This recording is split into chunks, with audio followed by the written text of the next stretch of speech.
यदा यदा हि धर्मस्य ग्लानिर्भवति भारत अभ्युत्थानमधर्मस्य तदात्मानं सृजाम्यहम्।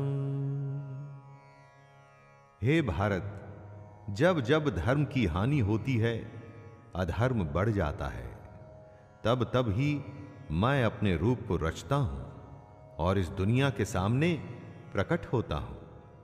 हर काल में धर्म का नाश होता है, यानी कि अधर्म, करप्शन, पाप बढ़ने लगता है। तब किसी न किसी की जरूरत पड़ती है दोस्तों, जो आए और सब कुछ ठीक करे।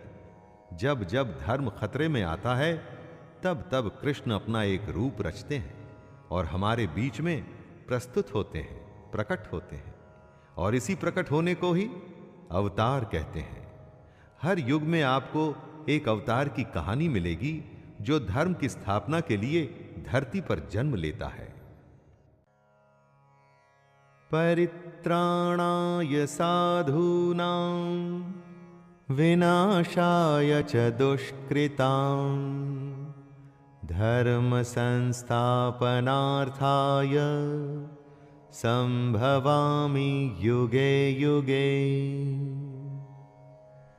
धर्म को फिर से स्थापित करने के लिए हर युग में कृष्ण अवतार लेते हैं।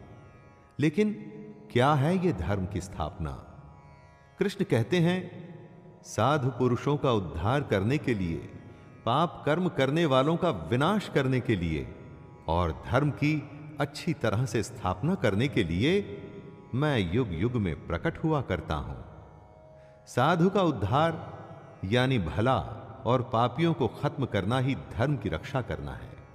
आपको लगता होगा दोस्तों कि आज की इस दुनिया में बिना बेईमानी के जीना संभव ही नहीं, क्योंकि हर कोई तो पाप करने पर उतारू है।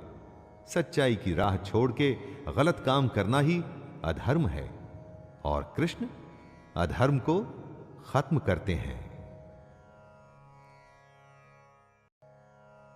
जन्म कर्म च मे दिव्यम् एवं यो वेत्ति तत्त्वतः त्यक्त्वा देहं पुनर्जन्म नैति मामेति सोऽर्जुन। कृष्ण कहते हैं कि उनका जन्म अलौकिक है, यानी इस लोक का नहीं।